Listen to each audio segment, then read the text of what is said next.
ইমাম আবু হানিফা রাহিমাহুল্লাহ তো আপোষহীন ব্যক্তি ছিলেন, এত আপোষহীন ব্যক্তি ছিলেন, স্বাধীনভাবে কুরআন সুন্নাহর কথা বলবেন, এই জন্য তিনি প্রধান বিচারপতির পদ গ্রহণ করেননি। করবো না, শাসক যা বলবে তাই লিখতে হবে, যা ফতোয়া দিতে হবে তাই বলতে হবে, অতএব নিব না। শেষে তাকে জেলখানায় পুরা হলো, প্রস্তাব দেওয়া হলো, মুক্তি দেওয়া হবে, আপনি শুধু ফতোয়া স্বাক্ষর করবেন। ইমাম আবু হানিফা রাজি হননি। অবশেষে মানুষ যখন খেপে গেল, বাহিরের মানুষ এত বড় ইমামকে জেলখানায় আটকে রাখছে, আর সহ্য হলো না, শাসক রুটির মধ্যে বিষ মাখায় দিয়ে তাকে হত্যা করেছে। আপোষ করেননি, অসম্ভব। আমি শাসকের ফতোয়া অনুযায়ী কথা বলতে পারবো না, আমি স্বাধীনভাবে কুরআন সুন্নাহ ভিত্তিক কথা বলবো। দেখেন তো কথাটা কত কড়া। 4-3 জন ছাত্র থেকে একবারে সহি সনদে বর্ণিত তার কথাটা, লা ইয়াহিল্লু লিআহাদিন, আমার কথা কারোর জন্য গ্রহণ করা হালাল নয় যতক্ষণ পর্যন্ত না জানবে আমি কোথায় থেকে গ্রহণ করেছি, আগে দলিল থাকতে হবে আমার কথা। ইমাম আবু হানিফা বলছেন। ইমাম মালিক রাহিমাহুল্লাহ বলছেন, ইমাম আবু হানিফা রাহিমাহুল্লাহ জন্ম 80 হিজরিতে, মৃত্যু 150 হিজরিতে। ইমাম মালিকের জন্ম 93 হিজরিতে, মৃত্যু 179 হিজরিতে। ইমাম মালিক রাহিমাহুল্লাহ বলছেন, ইন্নামা আনা বাশার, আমি মানুষ মাত্র, উসিব উখতি, ভুলও করি সঠিকই করি। ফানজুরু রাই, আমার কথার দিকে তোমরা খেয়াল করো। ফাইদা ওয়াফাকা বিল কিতাবি ওয়াস সুন্নাহ, যদি আমার কথা কিতাবে সুন্নাহর সাথে মিলে যায়, ফাখুযুহু, ওইটা ধরবে তখন। ওয়াইল্লাম ইউয়াফিক বিহিমা ফাতরুকুহু, কুরআন সুন্নাহর সাথে যদি না মিলে তাহলে সেটাকে তোমরা প্রত্যাখ্যান করবে। আজকে টেটকা ফুটকা আলেম হলে আমি যা বলেছি সেটাই চূড়ান্ত। ইমাম মালিক এত বড় আলেম, মসজিদ নববীতে দার্স দিতেন, ইমামু দারিল হিজরা বলা হয়, এত আপোষহীন ব্যক্তি। ইমাম মালিকও ওই রকম। শাসক ডেকে পাঠাইছিলেন বাগদাদ থেকে, যে দাও আমার চিঠি নিয়ে যাও, ইমাম মালিককে বলো তিনি যে গ্রন্থটা সংকলন করেছেন ওইটা নিয়ে যেত আমার কাছে আসে। তিনি পড়াচ্ছেন, 2টা ঘটনা আছে। পড়াচ্ছেন, বাচ্চার চিঠি নিয়ে এসে হাজির, চিঠিটা পড়লেন, পড়ার পরে চিঠির উল্টা পৃষ্ঠায় লিখে দিলেন, আল ইলমু লা ইয়াজুর,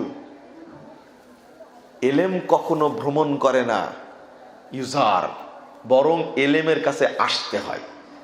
মুয়াত্তা তোমার কথা না, নবীর কথা, তোমাকে শোনানোর জন্য আমাকে বাগদাদে নিয়ে যেতে হবে, এটা শর্ত না। শাসক কি এই জিনিসটা ভালোভাবে মেনে নিবে? না। গেছে, বাচ্চা গেছে, দার্স চলছে, রাসূলের হাদিস দার্স দিয়ে যাচ্ছেন, লোকজন বলছেন, ওস্তাদজি বাচ্চা এসেছে আপনার সাক্ষাৎ করতে, কথা শোনেন না। বাচ্চা এসেছে সাক্ষাৎ করতে, কথা শোনেন না। দার্স দিয়ে যাচ্ছেন, দার্স যখন শেষ হয়েছে তখন শাসকের সাথে কথা বলেছেন, 5 পয়সা দাম দেন। হ্যাঁ, অত্যাচার হয়েছে তার উপরে। অত্যাচার হয়েছে মানে কি, 130 জন দালাল আলেম তার বিরুদ্ধে রিপোর্ট দিয়েছে। 130 জন দালাল আলেম রিপোর্ট দিয়েছে। কিসের পক্ষে জানেন? ওই সাময়িক বিবাহ বলেন, এটা আপনারা নারায়ণগঞ্জে এসেছেন, কেউ বগুড়া থেকে এসেছেন, আসলেন 5 মাস থাকবেন, একটা বিয়ে করে নিলেন, এটা কি বলে? নিকাহে মুতা। নিকাহে মুতা বলে। এইটা আল্লাহ নবী হারাম করে দিয়েছেন। 130 জন আলেম শাসকের পক্ষে, পেট পূজারী দালাল, শাসককে বলে দিয়েছে জায়েজ বিয়ে। ইমাম মালিক একাই বলছেন এটা আল্লাহ নবী হারাম করেছেন, এটাকে কখনো জায়েজ করা যাবে না। ইমাম মালিককে ধরে নিয়ে এসে তার চুল দাড়ি কেটে নিয়ে চুন কালি মাখিয়ে সারা বাগদাদ শহর ঘুরে নিয়ে বেড়ানো হয়েছে। ইমাম মালিক ঘোষণা করছে, ইয়া আহলা বাগদাদ মাইয়ারিফুনি ফাইরিফ, যে আমাকে চিনো, বাগদাদের অধিবাসী তারা তো চিনোই, যে আমাকে চিনো না তোমরা মনে রাখো, আনা মালিক বিন আনাস, আমি হলাম আনাস বিন মালিক। কি? মালিক বিন আনাস, আমি আনাসের পুত্র মালিক। আল্লাহ নবী মুহাম্মদ সাল্লাল্লাহু আলাইহি সাল্লাম নিকায়ে মুতাকে হারাম করেছি, আমিও হারাম বলে ফতোয়া দিয়েছি। আলহামদুলিল্লাহ, ইমাম মালিকের ফতোয়াটাই বিশ্ব গ্রহণ করেছে, শাসকের পেট পূজারী আলেমদের কথাকে গ্রহণ করেন। ইমাম শাফি রাহিমাহুল্লাহ বলছেন 150 হিজরিতে জন্ম, 202 হিজরিতে মৃত্যু। ইমাম শাফি বলছেন, ইদা রাআইতুম কালামি ইউখালিফুল হাদিস ফামালু বিল হাদিস ওয়াদরিবু কালামি আল হায়াত। ইমাম শাফি বলছেন, দেখো তোমরা যদি দেখো আমার কথা হাদিস বিরোধী হয়েছে, তাহলে তোমরা হাদিসের প্রতি আমল করবে, আমার কথাকে দেওয়ালে নিক্ষেপ করে নষ্ট করে দিবে। ইমাম শাফির বক্তব্য। ইমাম আহমদ বিন হাম্বল 10 লক্ষ হাদিসের হাফেজ, 144 হিজরিতে জন্ম, 164 হিজরিতে জন্ম, 241 হিজরিতে মৃত্যু। ইমাম আহমদ বিন হাম্বল বলছেন, ওয়ালা তুকাল্লিদনি ওয়ালা তুকাল্লিদনা মালিকান ওয়ালা আউজাইয়া ওয়া শাফিয়া ওয়া নাকিয়া বাল খুযিল আহকাম মিন হাইসু আখাযু মিনাল কিতাবি ওয়াস সুন্নাহ। 10 লক্ষ হাদিসের হাফেজ ইমাম আহমদ বিন হাম্বল রাহিমাহুল্লাহ কত বড় আলেম। তিনি বলছেন, তোমরা আমার তাকলিদ করো না, তোমরা ইমাম শাফির তাকলিদ করো না, ইমাম মালিকের তাকলিদ করো না, ইমাম আউজাইয়ার তাকলিদ করো না, ইমাম নাখির তাকলিদ করো না, বরং শরীয়ত সেখান থেকে গ্রহণ করো যেখান থেকে তারা গ্রহণ করেছে, মিনাল কিতাবে ওয়াস সুন্নাহ, কুরআন সুন্নাহ থেকে তারা যেমন গ্রহণ করেছে তোমরাও সেভাবে গ্রহণ করো। বলুন আলহামদুলিল্লাহ। 4 ইমামের হৃদয়টা কত বড়, কত বড়, এটাও বলে দিয়েছেন। দলিল পেলেন আপনি, 4 ইমামই বলে দিয়েছেন দলিলটা যেন সহিহ হয়। কথা বোঝা গেছে?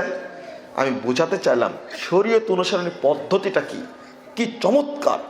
তারা বলেছেন দলিলবিহীন কোনো কথা মানা যাবে না। হ্যাঁ, দলিল আপনি পেলেন একটা, হতে পারে, কিন্তু যেমন একটা উদাহরণ, as-salatu মিফতাহুল জান্নাহ, একটা হাদিস চালু আছে না? অনেক ঘুষখোর মনে করে, মদখোর মনে করে নামাজ তো পড়ি, জান্নাতে তো যাবই, মদও খায়, নামাজও পড়ে, ঘুষও খায়, আছে না এরকম লোক? আর দলিল কি তাদের? as-salatu মিফতাহুল জান্নাহ, নামাজ বেহেশতের চাবি। এই হাদিসটা কিন্তু ত্রুটিপূর্ণ। দলিল আছে আহমদের হাদিস, কিন্তু হাদিসটা কি? জয়ীফ। এর মধ্যে 2 জন রাবি আছে, সুলাইমান ইবনুল কারাম আর আবু ইয়াহিয়া আল কাত্তাত। এই 2 জনের জয়ীফ রাবি। এই হাদিসটা গ্রহণযোগ্য না। বরং সহিহ হাদিস কোনটা? জান্নাতের চাবি হলো লা ইলাহা ইল্লাল্লাহ। সহিহ বুখারী প্রথম খণ্ডের 165 পৃষ্ঠা খুলুন। আর চাবির দাঁত হলো সালাত, সিয়াম, হজ, যাকাত, যত শরীয়তের বিধান আছে এইগুলো চাবির দাঁত। বুঝে আসছে কি আপনাদের? স্পষ্ট হয়েছে কি? লা ইলাহা ইল্লাল্লাহ জান্নাতের চাবি। তাহলে ওই হাদিসটা যে দুর্বল, দুর্বল হাদিস কি গ্রহণযোগ্য না? ইমাম আবু হানিফা রাহিমাহুল্লাহ বলছেন, প্রথম হলো দলিল, দলিল পাওয়ার পরে দেখতে হবে সহিহ কিনা। মিজানুল কুবরা প্রথম খণ্ডে 63 পৃষ্ঠার মধ্যে আলোচনা আসছে, ইজা সাহহাল হাদিস ফাহুয়া মাযহাবি, হাদিস যখন সহিহ হবে তখন জানবে সেটাই আমার পথ। এটা ইমাম আবু হানিফা বলছেন। ইমাম মালিক রাহিমাহুল্লাহ বলছেন, সহিহ মুসলিম 8 পৃষ্ঠায় খুলুন, দেখেন ইমামদের মন্তব্য। প্রথম কথা হলো দলিল। শুধু এই 2টা জিনিসের প্রতি যে আত্মসমর্পণ করা যায়, সমাজে আর কোনো দ্বন্দ্ব বিভক্তি থাকবে না, ইনশাআল্লাহ থাকবে না, উঠে যাবে সব। লা ইয়াসলামু রাজুলুন মান হাদাসা বিকুল্লি মা সামিয়া, ওই ব্যক্তি নিরাপদ না যা শুনে তাই বর্ণনা করে। ইমাম মালিক বলছেন। ইমাম শাফি রাহিমাহুল্লাহ বলছেন, ইব্রাহিম মুহাম্মদ বিন সিরিন এবং ওয়াহাব ইবনে মুনাব্বে সহ, ইব্রাহিম নাখি সহ তাবী বিদ্বানগণ একমত, লা ইয়াকবালুল হাদিস ইল্লা আন সিকাতিন, তারা কেউ নির্ভরযোগ্য রাবি ছাড়া হাদিস গ্রহণ করে না। ইমাম আহমদ বিন হাম্বল বলছেন, ইন্নাল আলিমা ইদা লাম ইয়ারিফিস সাহিহা ওয়াস সাকিমা ওয়ান নাসিকা ওয়াল মানসুকা ফালা ইউসাম্মা আলিমান। মারিফাতুল উলুমুল হাদিস 60 পৃষ্ঠার মধ্যে খুলুন। ইমাম আহমদ বিন হাম্বল বলছেন, যে আলেম সহিহ জয়ীফ জানে না, নাসেক মানসুক জানে না, তাকে আলেম বলো না। কথা কি বুঝলেন? এটা মানে ভারী হয়ে গেল কথাগুলো আপনাদের কাছে। আমি প্রথম বুঝালাম 4 জন ইমামের বক্তব্য যে দলিল ছাড়া কোনো আমল করা যাবে না। এরপরে আবার 4 জন ইমামের বক্তব্য শোনালাম, দলিলটা কি হতে হবে? সহিহ হতে হবে, শর্ত এই দুইটা, দলিল আর দলিলটা সহিহ হতে হবে। এইটা যদি হয় আর কোনো ঝামেলা থাকে, কিছু ঝামেলা থাকবে না, সব মানুষই ঐক্যবদ্ধ হয়ে শরীয়ত মানতে পারবে।